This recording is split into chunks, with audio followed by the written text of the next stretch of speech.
Finding the right car buyer shouldn't depend on luck. It should be powered by data. Experian Automotive gives dealerships accurate, actionable data insights into their prospects and customers so you can reach the right consumer with the right message at exactly the right moment. Smarter targeting, stronger engagement, more sales. Better marketing starts here. Visit ExperianAutomotive.com for more information. Hey, this is Daily Drive executive producer Jake Neer in Detroit. Thanks for joining me for this bonus episode of the show.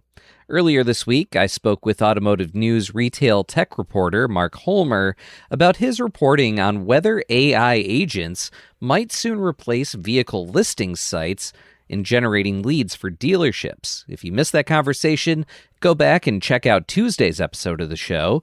In that conversation, we heard a clip from Mark's interview with Zach Shefska, CEO of CarEdge, a startup that's betting it can lure dealers away by eliminating the middleman. Today, we're bringing you that interview with Shefska, who says listing sites have been outdated for a long time. Zach, thanks for joining us. My understanding of your tech is that basically you provide, in part, AI agents to help consumers shop for and buy cars.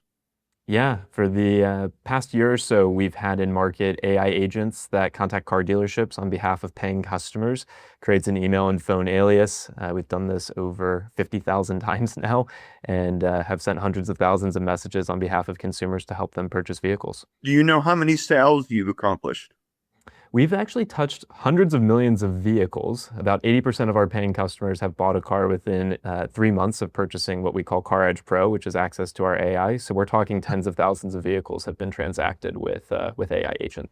One of the things that came up a lot at NADA, I'm guessing you were there along with everybody else. Yep. Is that, AI agents is beginning to help consumers and dealers make an end run around vehicle listings companies. Is that what goes on with your technology? Yeah, absolutely. To a degree here, what we're seeing is the next kind of paradigm shift in retail auto. My dad, who is my co-founder at CarEdge, reminds me that he used to sell trucks before there were window stickers. And the way that they would figure out what price to sell the truck at was how interested the customer was. Then my dad reminds me of when the internet came around in the late 90s and early 2000s, and then he had internet leads. And I, as his son and as a tech entrepreneur, look at the moment now, Mark, and it's the age of AI agents, both dealerships and consumers, both sides of the marketplace, using this technology to help them have a better transaction experience. Do dealers work with you, or do you just work with consumers? No, this is new for us in 2026. We've started to build out a wait list for our dealer network. So this is brand new for CarEdge. We're just starting to work with dealer partners. We've worked with the OEMs for a year or so now, and that's been interesting, but they're a little bit slower moving than dealers, and we're helping these dealers sell thousands of cars, so we might as well work collaboratively with them. So yes, we have a dealer network. We're building it out right now, and that's our big initiative for 2026. How many dealership groups do you have, and how many do you hope to have? Yeah, Mark, the goal's not actually to have the biggest dealer network in the United States of America. I think there are actually some lessons learned from the incumbent third-party marketplaces that have tens of thousands of dealers signed up. And then quarterly, all the publicly traded companies, the analysts are asking, how are you increasing the average account size and how are you growing revenues from your dealer network? For CarEdge, the way we think about this is we want enough coverage nationwide of dealers who like to operate transparently and efficiently so that we can meet our consumer demand. Our whole thing is quality, not quantity. Today, we're not working with any dealers. It's a brand new program. We work indirectly through the OEMs. So this is brand new and an opportunity to start from ground zero. So pause for a second then. You work indirectly with dealers through manufacturers. How does that work? So these automakers have third-party lead programs, which are not productive primarily for dealers. However, we've been in that program for about a year now with pretty much everyone, with the exception of Ford and Toyota, and we lead all OEM programs in terms of conversion rates, so quality of leads. I hate being in that business, candidly, because it just perpetuates some of the challenges that retail auto has faced. Working with the agents is much more productive for the industry and for consumers. So, but the agents are helping to fuel people to the dealers, but you don't have the relationship yet with the dealers on the other side, but you're working on that in 2026. Is that correct? Exactly, Mark, because again, tens of thousands of people are using this technology to purchase new and used cars. And what's interesting about that is if we don't work with the industry, if we do not work with dealers, we're going to end up in a situation where we have an AI agent from the consumer reaching out to an AI BDC, talking to an AI salesperson, going to ask the AI manager what they can do on price. That is not a good outcome for our industry. A good outcome is to work collaboratively with dealers who want to be at the cutting edge, who want to operate more efficiently, and who want to work with AI agents on the consumer side who kind of see that this is going to change and want to be a part of that. Are listings companies outdated? Listing companies have been outdated for a long time. That business model doesn't make sense in an agent-first world. And to be clear here, it's just like when my dad shared the stories of getting his first internet lead. It's not like walk-ups went away the next day or phone-ups went away the next day. So the change here that we're going to see, I think, will be rapid, but I also think it will take time. But Mark, you and I both know you go on a listing company website right now and you can see a great deal, but then when you go and request the out-the-door price, and to be clear, this is the bane of dealers and of consumers, the price changes with the add-ons, with the fees. One of the benefits for consumers of working with agents is the agent doesn't get tired. The agent will contact multiple dealerships, get you out the door price quotes, show you real transparent data. One of the benefits for dealers in the CarEdge dealer network is you get access to the same exact data. Gone are the days of bait and switch. Gone are the days of advertising aggressively low prices that aren't true in reality. Agents really can level the playing field for the whole ecosystem, consumers and dealers. Okay, but at least two, maybe three of the listings companies that are publicly traded have begun or continue to process to update their software, their platforms. So that generative AI and perhaps AI agents can find them basically under the new paradigm. Is that going to work? I encourage them. I mean, at NAD, I met with leadership of these third-party listings companies. They know what we're up to, and I said, "Hey, race is on. Who can bring this to market better and faster?" I think they're going to be pretty slow. They're big enterprises. I think they have track records of not being particularly innovative in many ways, and so. To be clear, I don't envy them. They have analysts, on their butts every single quarter saying 2% dealer churn, fix it. So I don't envy the existing businesses that are publicly traded and massive. And I also think they're going to be a little slower to bring these innovations to market. And CarEdge represents a faster, more nimble company to do it. Automotive consumer marketing is complex.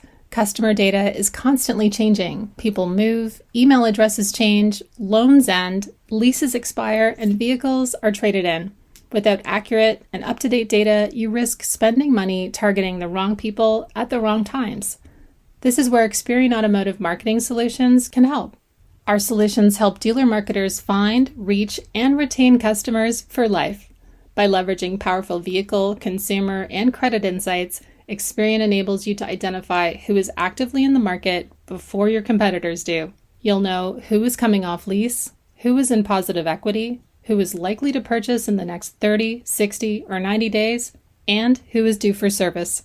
Activate our highly targeted automotive audiences, reaching in-market buyers, near-market shoppers, service customers, and loyalty segments with precision. The best part? Our measurement solutions connect your marketing efforts directly to verified vehicle sales, allowing you to measure real ROI, not just impressions and clicks. Better marketing starts here. Visit ExperianAutomotive.com for more information. Almovio is taking aim at one of the most fundamental parts of vehicle safety, braking. And the company says its next-generation systems can cut stopping distance by meters. And at the same time, we also see cost advantages for the final customer. Because of maintenance topics, it's significantly less maintenance or even maintenance-free over lifetime of the entire product. On this week's episode of the Automotive News Shift podcast, we'll hear from Dennis Fritsch, Vice President of Almovio's Safety and Motion Division. He breaks down how Almovio is improving braking performance, including its push toward brake-by-wire and dry brake technology that eliminates traditional hydraulics. I'm Molly Boygon, tech and innovation reporter at Automotive News. Join me on Shift, available this Sunday wherever you get your podcasts. You met with the third-party listings company leadership. Why did you meet with them and what did you talk about? Oh, I have, no shame in my game. I want them to be aware of my crusade, which is to bring transparency and efficiency to the auto industry. I want them to know what's on the come and see how agents are going to bring a level of transparency that this industry has needed for decades. And the intent in doing that is simply to be on their radar so that they know what's going on at the tip of the spear. But does that imply future collaboration, or that you're saying, I'm here, I'm going to beat you in the long run? Take that. You can see the bike behind me. I do Ironmans, I run marathons, I'm a competitor. The intent is simply to let them know what's going on. I think we can beat them, Mark. I think there's a lot of angst and frustration from dealers nationwide. They want a better platform, and I think agents, if used in the right way, can drive an incredible level of efficiency and transparency for retail auto. What do you think then of broader generative AI searches? Is that something that will do an end run around third-party listings?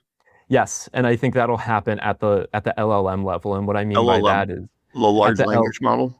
Yeah, so I think we're already seeing it. I mean, there are fewer people clicking through the websites, which, to be clear, I experienced this at my own company at CarEdge.com. There are fewer people clicking through from Google searches. Instead, they're using the ChatGPTs, the Claudes, the Geminis, the Perplexities. They're going at that distribution channel versus the prior behaviors. And so, yeah, I think there's a ton of pressure on incumbent third-party marketplaces to be innovative and to look at, people finding the car that they want through an MCP server that's directly tied into ChatGPT. That's going to be the future. These companies, I think, in a lot of ways need to innovate. And again, I think they're going to be hamstrung by their bureaucracy, by the enterprise that they've built. Creates an opportunity for startup companies to innovate. So let's prognosticate a little bit. 5 to 10 years from now, will the vehicle listings companies that exist today still exist? Or do you expect consolidation, or just some of them just crapping out? You remember Auto By Tel, Mark? I don't. Okay, well, Auto By Tel got the name Auto By Tel because when they started, you literally had someone at the dealership that you would call, like by telephone, and Auto By Tel's buying program was they call the dealership and get pricing. And Auto By Tel now is just a website, right? It's innovated, it's changed over time. I think the incumbent third-party marketplaces will still exist in 5 to 10 years.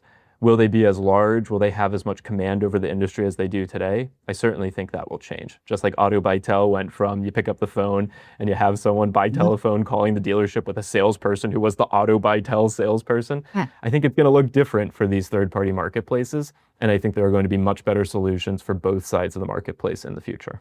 A sidebar question to this. One of the vehicle listings companies, TrueCar, as I'm sure you know, has had years of problems.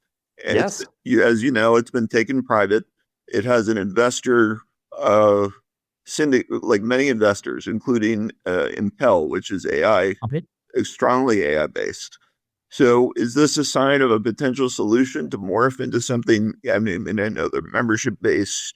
They're with a lot of affinity partners, but they're going to clearly look to AI for their future. Mm-hmm.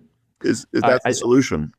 I think it has to be. I mean, again, I'm a competitor through and through. There's a reason why a lot of the folks out there, the affinity groups that are currently working with that company are looking at other companies for different solutions. So yeah, they have a mandate, I'm sure, to innovate and to bring better solutions to market. If they don't, they're going to obviously lose some of the consumer demand, affinity partners. They're in a really, really interesting operating position, and I wish them all the best as they do it. And again, I think CarEdge is best positioned to be able to bring this type of innovation to the market.